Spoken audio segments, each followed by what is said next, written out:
Dando continuidade então aqui ao assunto da aula passada, que foi iteração, agora a gente vai falar sobre o do while.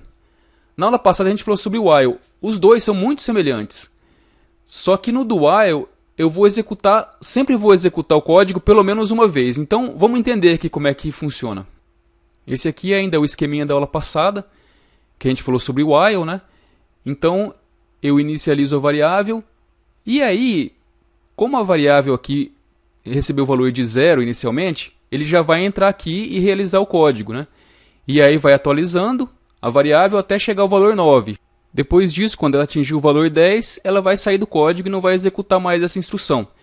Vamos supor então aqui que eu tivesse trocado aqui, ao invés de o i menor que 10, eu colocasse aqui o i, ele só vai entrar no loop se o i for maior que 10. Então, como o i aqui é 0, ele nunca vai executar nada do código aqui. Então existe uma forma de eu fazer com que essa instrução aqui ela seja executada pelo menos uma vez. Como é que eu faço?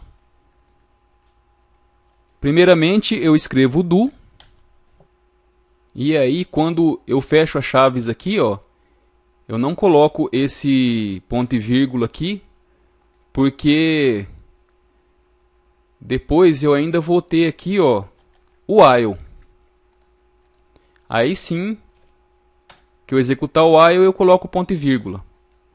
Então, aqui nesse caso, eu vou sempre rodar aqui a instrução uma vez. Aí ele vai ver aqui que o i é 0 e vai sair do código. Essa é a diferença então do while e do do while. Agora, sinceramente, o do while ele é muito pouco usado. Eu estou mostrando aqui para vocês porque, de repente, na vida de programador, talvez vocês se deparem numa situação em que seja interessante utilizar o do while. Ele é um recurso que a gente tem, então, disponível. Se algum dia vocês precisarem, então temos aí o do while. Para exemplificar, a gente vai fazer um programinha agora usando o do while. Só que nesse caso aqui, eu poderia muito bem utilizar somente o while. Eu só vou usar o do while para demonstrar aqui como é que funciona. A gente vai fazer um desenho semelhante a um alvo desses que se usam em tiro ao alvo. Então a gente vai fazer primeiro o círculo maior e depois vamos desenhar os círculos menores, porque se a gente fizer o menor e depois for aumentando, o maior vai cobrir o menor. Então a gente vai começar pelo círculo maior. A cada iteração, eu vou reduzir o tamanho do círculo em 25 unidades. Então ele começou com 350.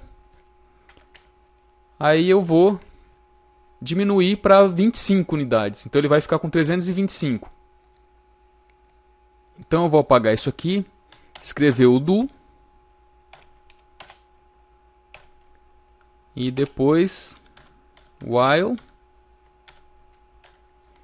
Eu vou querer então desenhar o círculo até que o i atinja o valor 0. Então, enquanto o i for maior que 0, vai rodar o nosso código aqui. Eu apaguei aqui o teste condicional primeiro, para não ficar dando problema aqui com o loop, para ele não ficar entrando no loop por enquanto. E aí, então, eu vou copiar aqui o código que a gente vai executar dentro do do. E agora eu vou reduzir a cada iteração o valor de i em 25 unidades.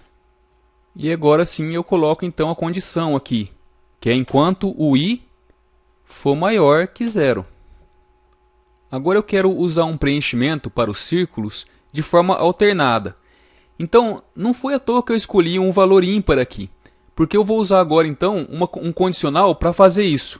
Eu vou escrever aqui: se o resto da divisão do i por 2 for igual a 0, eu vou querer que ele utilize o preenchimento vermelho. Caso contrário,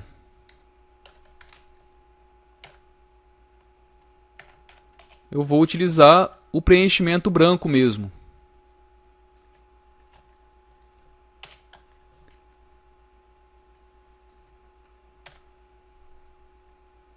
Opa, branco é 255.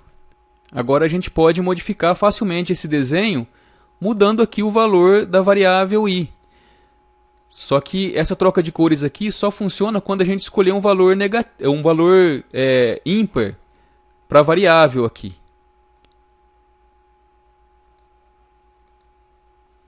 Isso acontece porque a cada iteração, cada vez que eu rodo esse código aqui, eu estou subtraindo desse 355 aqui um valor ímpar. Então, a primeira vez que eu subtraio, eu vou obter um valor ímpar. Se eu subtrair pela segunda vez, o valor vai ser par. Aí, dividir um valor par aqui por 2, eu vou obter como resultado o resto zero. E aí eu vou pintar, então, vou preencher o círculo na cor vermelha. Então, se eu colocar aqui um valor positivo ou um valor par, eu vou sempre entrar aqui nessa parte do código aqui, porque sempre que eu dividir a variável aqui por 2, eu sempre vou obter zero como resto, se o valor aqui embaixo for par, se o valor da variável for par. Eu vou deixar esse código aqui então na descrição do vídeo e até a próxima aula, pessoal.